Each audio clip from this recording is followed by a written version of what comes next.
Now, Long Island's largest radio news team brings you the Associated Press award-winning program, Newsline. Coming up on Newsline, Monday, November 25th, 2024. The Department of Justice has filed to drop all charges against President-elect Donald Trump. A record number of travelers are expected for the upcoming Thanksgiving holiday amidst potential wintry storms. Charlotte airport workers have voted to go on strike just days before one of the busiest holidays. And a federal judge is looking into the Onion's bid to buy Alex Jones's InfoWars. Coming up for your business report, Google accused of monopolistic conduct, and buy now, pay later is more costly than you may think.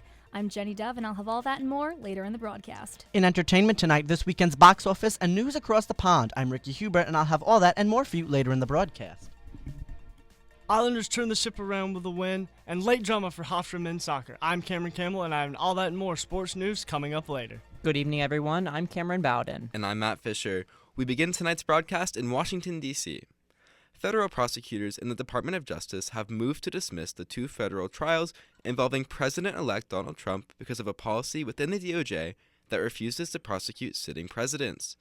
In the election interference case, Special Counsel Jack Smith has filed to dismiss the 4 felony counts Trump was facing for allegations that he plotted to overturn the 2020 election.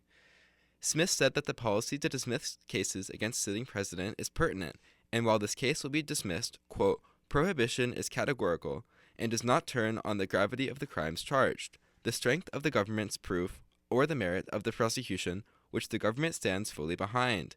Smith and his team plan to resign before Trump takes office in January. The same decision was adopted for the case involving 3 classified documents that President-elect Trump took to his home in Mar-a-Lago. These decisions end a number of criminal cases brought against the former president turned president-elect following his departure in 2020. Thanksgiving season is in full swing, with President Joe Biden continuing the annual tradition of pardoning turkeys. This year, it's Minnesota birds Peach and Blossom. Meanwhile, the Transportation Security Administration and AAA report that the air and highways will be jam-packed with travelers, likely breaking records for number of people traveling by air. AAA predicts that nearly 80 million Americans will travel 50 miles or more between Tuesday and next Monday for this Thanksgiving break. And TSA says that air travelers may be lucky this year like last, where few flights were canceled. But that needs clear weather and more air traffic controllers. But those clear skies might not arrive this Thanksgiving, as another round of winter weather could result in delays and cancellations. The National Weather Service office in Sacramento issued a winter storm warning for the Sierra Nevada mountains, with the highest accumulations expected on Monday and Tuesday. The Midwest and Great Lakes will see rain and snow Monday. A low-pressure system will bring rain to the southeast, and the East Coast will be hit with snow and rain on Thanksgiving and Black Friday. Of course, check with your weather app to ensure you're aware of potential travel disruptions this holiday. Just a couple days before the busy Thanksgiving weekend, workers within Charlotte's airport have made the decision to go on strike. The Service Employees International Union made the decision to demand, quote, an end to poverty wages and respect on the job during the holiday travel season. The strike will last for 24 hours and focuses on the lack of a living wage that employees have reported. Employees of the APM and Prospect Airport Services, the team that contracts with American Airlines for cleaning and escorting passengers in wheelchairs, authorized the work stop at Charlotte Douglas International Airport. With more on the potential impact we might see from the strike, we go to an interview between my co-anchor, Cameron Dowden, and the Labor Studies Department Director here at Hofstra, Dr. Mary Ann Trasciatti. Would you mind, providing a little bit of context as to sort of how this, labor unions, how striking can disrupt? I guess we'll start with transportation. Yeah, sure. All industries, right? And some more than others. So a strike is kind of like a protest. So it is a protest, but it also is a protest with economic and social impact that is felt in a slightly different way than maybe other forms of protest. So typically when workers go on strike, there's a vote. And in this case, there was. The service workers at Charlotte Airport voted for a 24-hour strike during what they knew would be a really busy travel week. That's because if workers vote to go on strike, they vote to take a risk, right? They work without pay, but they also vote to hit the employer in the pocketbook, to say that the profits go to the corporation, but it's the workers who actually make those profits for the corporation, and that their work is valuable and it deserves to be valued financially and also to be respected. They're subcontracted by American Airlines, which dominates air travel at the Charlotte airport. I think it's like 88%. And what they're trying to say is our work is important and it needs to be respected, but also that it needs to be valued economically. Now, when it comes to a strike like this, do you think it's going to be some kind of microcosm potentially for other, labor unions? Yeah, I mean, I think we just had, in some ways it looks really different, but in other ways it's similar. So I don't know if you know, on election day, right? Tech workers at the New York Times Tech Guild went on strike, and people said, "Oh my gosh, how can you go on strike when election returns have to be posted?" And that's, they said the company knew that conditions had deteriorated, that bargaining was not what it should be, and so these are the consequences, right? So I think workers and all movements, right, borrow tactics and strategies that they see other workers using successfully. So the tech workers, which I believe was the largest tech worker strike in U.S. history, they struck at a really important time, right, election week. And it's no accident, I think, that airport workers in Charlotte are striking at a really crucial time, travel week for Thanksgiving, right? We may see this happening at other airports this week, or we may see, maybe retail workers will strike during the Christmas shopping season. I mean, what it is you take the most crucial moment, right? And you say, look, you got to deal well with us, or we're going to show you how valuable we are. So that, I think, we're seeing other workers do that in other industries, and then just adapting that timing to their own industry. And generally, I think strikes and worker militancy comes in waves, right? Workers see fellow workers in other workplaces organizing and fighting together, and they're motivated and they're inspired by that. And they look around and say, look, if they can do it, we can do it. Is there anything further on the topic of either the Charlotte strike or, striking workers in general, labor unions, that you feel is really necessary for our listeners to know? Yeah, I think if you are inconvenienced by a strike, I think that that's unfortunate. But I think, again, ask yourself, why are people striking? And think about who's really causing the disruption, right? Because workers don't strike when they're well treated and well paid. It is a big deal to go on strike, even for 24 hours, which the Charlotte workers are. So anytime there is a strike, people feel like their backs are against the wall. So before you get really upset at workers who are going on strike, do a little reading, think a little bit about why they are, and who the real culprit is. Typically, it's not the workers. They're not out to screw anybody and make people's lives difficult or uncomfortable, right? They're normal people just like you and me, but they've got to do what they got to do. So solidarity, I guess, is the word that I would suggest. Hold fast and firm with fellow workers and recognize that your temporary disruption, your willingness to endure a temporary disruption, could help a bunch of working people live better lives. Thank you again to Cameron Bowdit and Dr. Mary Ann Trotsky-Yachty.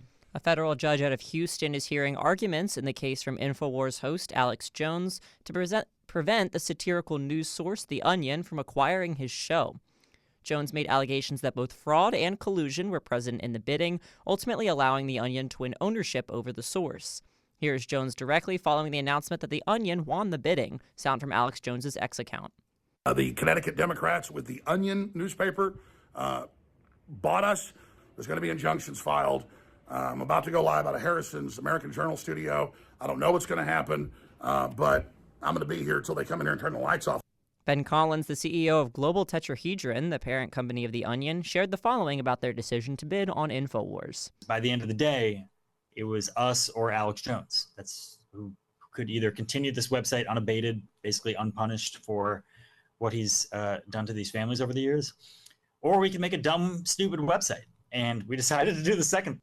This trial out of Texas could result in a new auction, a different bidder could be named as the winner, or The Onion could move forward with its purchasing of the company. Today, a judge will decide whether new evidence warrants a re-examination of the conviction of Eric and Lau Menendez. Over 30 years ago, the brothers were sentenced to life in prison without parole after they were found guilty of murdering their parents in their Beverly Hills home. During the case, the brothers' defense attorney argued that the boys had been sexually abused by their father. However, prosecutors denied the defense, accusing the pair of murdering their parents for financial gain. However, recently in May of 2023, the brothers' lawyers filed a request for a re-examination of the case after the discovery of new evidence supporting their claims of sexual abuse. Coming up after your Newsline business report with Jenny Dove, a new NYPD police commissioner is sworn into office. President Joe Biden visits Staten Island for a Thanksgiving meal with service members, and North Hempstead approves a new budget, changing property tax levies. But first, your Newsline traffic and weather update with Jackson Warren. WRHU News Time is 5:40. Newsline. Up to the minute local traffic.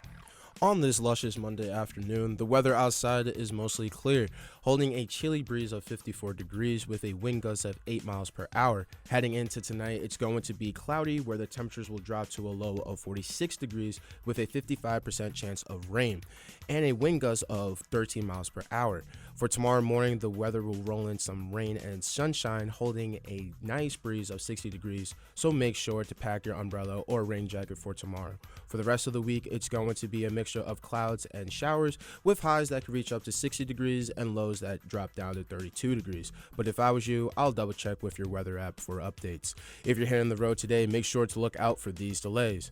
On I-95 northbound, there's a crash blocking the left lane right after exit 15E. Expect a 30-minute delay. On Bronx River Parkway northbound, there's a stalled vehicle blocking off the right lane near exit 9. Expect a 30-minute delay.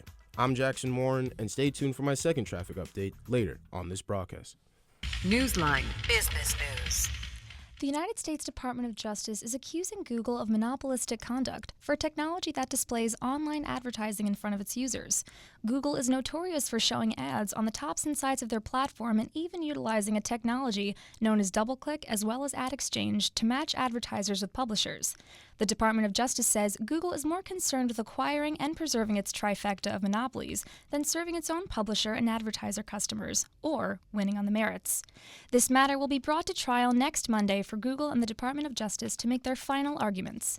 The United States District Judge Leonie Brinkema will be issuing a written ruling by the end of the year about this case and determining whether Google has been involved in this illegal activity. This holiday season, the popular phrase buy now, pay later is actually not as effective as buyers may think. With the consequences of inflation, data firm Adobe Analytics estimates that buyers are spending 11.4% more than they were last year. Customers with lower credit scores are likely inclined to spread out their payments over the course of 8 weeks or more. At first, it may seem that shoppers are being taxed with little to no interest throughout the process of this payment. However, they are later on hit with much larger fees than anticipated. Mark Elliott, Chief Customer Officer at financial services company Lending Club, says, quote, "The reality is the increased cost of living and inflation have put more people in a situation where they're already relying on revolving credit." Over the course of several years, a Macy's employee stole up to $154 million worth of expenses. A Macy's retailer had discovered an issue regarding delivery expenses in early November. An investigation as well as a forensic analysis was done to single out the employee who was responsible for the small package deliveries. The employee had been intentionally making accounting errors as a way to hide the money, starting in the fourth quarter of 2021 through November 2nd, 2024. Due to this unethical behavior, Macy's won't be reporting its full third quarter financial results until November 11th. That's all for your business report. I'm Jenny Dove. WRHU News Time is 5:43. Thank you, Jackson Warren and Jenny Dove, for those reports. Last week, New York City Mayor Eric Adams announced that then Sanitation Commissioner Jessica Tisch would become the next NYPD commissioner effective as of earlier this morning. Before she was officially sworn in, Mayor Adams described the role of the police commissioner, sound captured by CBS New York. The role of the police commissioner is to lead from the front. And this is my baby. This is my Jordan. And I'm not turning my Jordan over to anyone that does not understand how imperative it is we give support to the people who do the job and require those who put the shield on their chest and wear the uniform to do it with the dignity and respect and nobility that is deserving of a police department, the largest and most important police department on the globe, the NYPD. Throughout the department's 179-year history, Tisch is now the second female to serve as commissioner and has served in the NYPD for 12 years. While reflecting on her past and what she's done, Tisch commented this during her speech. Sound again from CBS New York. For 17 years, I can say without reservation that I have done my best. I have tried my hardest, and I have asked others to do the same on behalf of the people of this city. Sometimes it's good enough.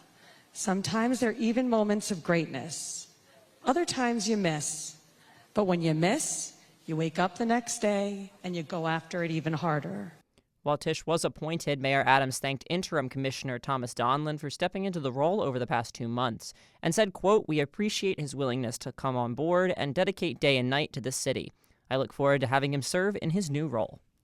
Today at 6:15 p.m., President Joe Biden will visit Staten Island to join service members and their families at the U.S. Coast Guard's New York sector in Fort Wordsworth for a special Friendsgiving meal. Biden is the latest sitting president to visit Staten Island since Barack Obama in 2012. New York City residents should plan for closures and gridlock, especially along Father Capodanno Boulevard. North Hempstead has approved next year's budget, which will directly affect its residents. Board members voted 6-0 to approve next year's $136 million budget for 2025, including a $5.1 million property tax levy cut. In September, Supervisor Jennifer DeSena proposed a $143 million budget that kept the tax levy frozen. Officials say taxes for homeowners in unincorporated town areas would average about $777 in 2025 and about $250 for those living in villages. DeSena's cut came after Democratic Councilman Robert J. Troiano proposed a $5 million tax levy cut for people living in the town's villages, which would have taken from prior year's surpluses.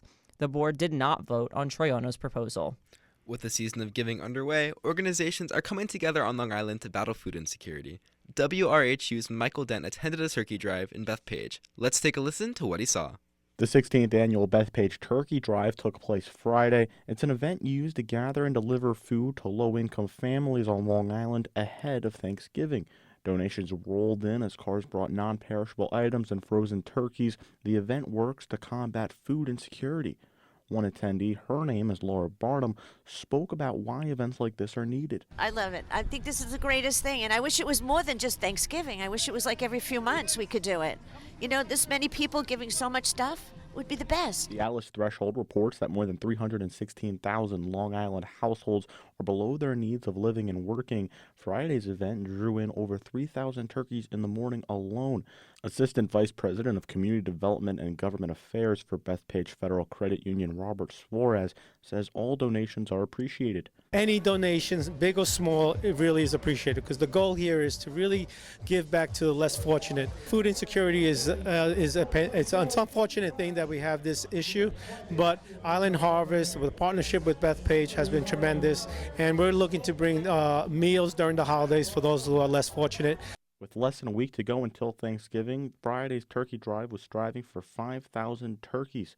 And as Thanksgiving begins to roll around and the season of giving, many more organizations will continue to try their best to combat food insecurity.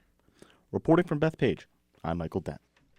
That was WRHU's Michael Dent at the 16th annual Bethpage Turkey Drive, sharing why the event happens every year. Moving even more locally to here on Hofstra University's campus, WRHU's Dorcas Sumaru spoke to some students about their plans for the Thanksgiving holiday and the importance of the day.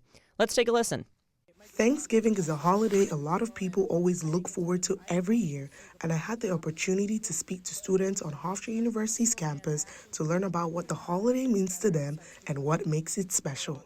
Families are preparing for one of the most cherished traditions of the year. It's a time filled with gratitude, laughter, and of course, delicious food. People celebrate Thanksgiving in many ways, and it's celebrated on the fourth Thursday of November. Miriam Stasinski, a sophomore music education major, says food plays a vital role in bringing loved ones together. All of the home-cooked food, I'm a big eater. I love to eat. So all of my mom's home-cooked food, it tastes so good. She makes these really good, like cheesy stuffed potatoes that I look forward to every single year. It's the highlight of my year. The holiday is not just about the delicious food.